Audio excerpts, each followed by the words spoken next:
अस्सलाम वालेकुम। किसी मुल्क में एक बाबा जी रहा करते थे। उनका नाम था गुरजैफ। वो एक स्कॉलर किस्म के इंसान थे।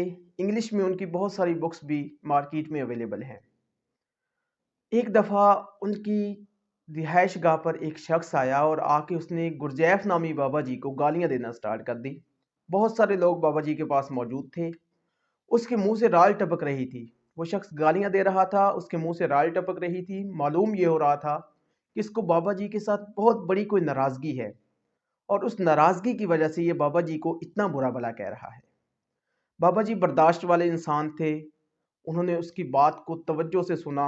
सुनने के बाद उनसे कहा कि मैंने देखा है कि आपके मुंह से झाग निकल रही थी। जब वो चुप हो गया तो तब उन्होंने कहा कि मैंने देखा है कि आपके मुंह से झाग निकल रही थी। आपको मेरे मामले में बहुत ज़्यादा परेशानी और तकलीफ़ बर्दाश्त करना पड़ी है। आप शाम को आएँ, हम इकट्ठे बैठते हैं, आके चाय पीते हैं और आप मुझे बताइएगा कि आपको मेरे किन मामलात की वजह से आपको इन मसाइल का सामना करना पड़ा है। थोड़ी देर गुज़री, वही शख़्स आके बाबा जी से माफ़ियाँ माँगने लग गया और उसने कहा कि मुझसे गलती हो गई है, आप मुझे माफ़ कर दें। लेकिन उन्होंने कहा कि मुझे ये पता है कि आपने जो मुझे 70% बातें कही थी वो गलत हैं। उनका मेरी ज़ात के साथ कोई लेना-देना, कोई ताल्लुक नहीं है। लेकिन 30% के बारे में मैं श्योर नहीं हूँ। मुझे ये लगता है कि मेबी वो गलत हों, ये भी हो सकता है कि वो ठीक हों।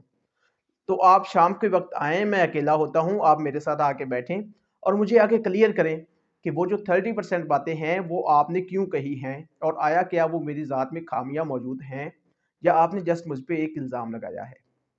ख़वातीनो हज़रात, वो शख़्स उस बाबा जी के साथ काफ़ी अरसे तक रहा और उनके बहुत अच्छे रिलेशंस रहे, उनकी बहुत अच्छी दोस्ती रही। हमारी ज़िंदगी में भी हमें बहुत सारे ऐसे लोगों के साथ इंटरैक्ट करना पड़ता है, जो बहुत टॉक्सिक मिज़ाज के होते हैं, जो बात-बात पे दूसरों को बहुत ज़्यादा बुरा-भला कह देते हैं। लेकिन क्या हमें उनकी बुरा-भला कहने की वजह से अपनी जो ज़िंदगी की पॉज़िटिविटी है, उसको छोड़ देना चाहिए? तो ऐसा हरगिज़ नहीं है। आपका इंटरैक्शन बहुत सारे नेगेटिव और टॉक्सिक पीपल्स के साथ होता है और ख़ास तौर पर गालियों के मामले में ये बात बहुत इम्पोर्टेंट है। सपोज़ कि एक शख्स ने किसी शख्स को उसकी माँ की गाली दी है, तो क्या इसका मतलब ये है कि वो उसकी माँ को बुरा-भला कह रहा है? ऐसा बिल्कुल नहीं है। हो सकता है कि वो शख्स जिसने किसी शख्स को माँ की गाली दी है, उसका उसकी माँ के साथ ज़िंदगी में कभी इंटरैक्शन ना हुआ हो। एक्चुअली वो शख्स जिसने माँ की गाली दी है वो कहना ये चाह रहा होता है कि मैं आपके मामले में बहुत ज़्यादा अनसेटिस्फैक्शन का शिकार हूँ। मैं आपके काम से सेटिस्फाई नहीं हूँ। इस वजह से मैंने आपको ये गलीज़ जो गाली है ये दी है। तो आप अगर उसको रिएक्ट मौके पर ना करें, आप उसको पॉजिटिवली रिस्पॉन्ड करें और उससे आप बात करें कि आपने ये जो मेरे बारे में ये बात की है, इसकी वजह क्या है? तो पहली कंडीशन में अगर आप उसकी गाली का जवाब गाली से देंगे, तो हो सकता है कि वो आपकी सारी ज़िंदगी का दुश्मन बन जाए। जबकि दूसरी कंडीशन में अगर आप उसको पॉजिटिवली रिस्पॉन्स करें और उससे बात करें कि उसने ये बात कही क्यों है, कहाँ पे उसको कोई खामी नज़र आई है, जिस वजह से उसको ये बात कहना पड़ी है, तो हो सकता है कि वो शख्स आपके लिए सारी ज़िंदगी एक बेहतरीन दोस्त साबित हो सके। सो इसीलिए ये कहा जाता है कि आपने दूसरों के बातों पर रिएक्ट करने की बजाय रिस्पॉन्ड लाइफ में करना है और जब आप रिस्पॉन्ड करेंगे तो बहुत सारे मसाइल हल हो जाएंगे। हमारी औलाद और हमारे बच्चों के मामले में ये बात बहुत इंपॉर्टेंट होती है। फ़र्ज़ करें बच्चे बाज़ औक़ात अपने पेरेंट्स से ये कहते हैं कि अब्बू जी मैं घर छोड़ के चला जाऊँगा या अम्मी मैं घर छोड़ के चला जाऊँगा।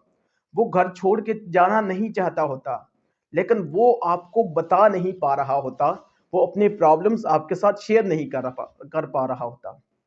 इसलिए वो आपको ये कह रहा होता है कि मैं घर छोड़ के चला जाऊँगा, लेकिन वो एक्चुअली ऐसा करना नहीं चाह रहा होता। वो आपसे ये कहना चाह रहा होता है कि अब्बू जी मुझे इस क्लास में फलाँ सब्जेक्ट की बजाय फलाँ सब्जेक्ट पढ़ना है। वो ये कहना चाह रहा होता है कि मुझे डॉक्टर, इंजीनियर की बजाय मैंने कोई जॉब करनी है। वो ये कहना चाह रहा होता है कि मैंने जॉब करने की बजाय कोई कारोबार स्टार्ट करना है। वो ये कहना चाह रहा होता है, लेकिन हमारी जो मेंटल एक्सप्रेशन क्वालिटी है वो इतनी अच्छी नहीं होती कि हम किसी भी बात को अच्छी तरह से एक्सप्लेन कर सकें। सो नेक्स्ट टाइम जब भी आपको किसी टॉक्सिक किस्म की चीज़ से आपका इंटरेक्शन हो, तो उसका उन्हीं लफ्ज़ों को होल्ड करने की कोशिश ना करें। Please never hold the words. آپ ورڈز کو ہولڈ کرنے کے بجائے ان الفاظ کے اندر جو چھپا ہوا مطلب ہے آپ ان کو سمجھنے کی کوشش کریں، انشاءاللہ آپ کے بہت سارے مسائل حل ہو جائیں گے۔ اللہ تعالیٰ آپ کو خوش رکھے اور خوشیاں تقسیم کرنے کا شرف عطا فرمائے۔ Thank you very much.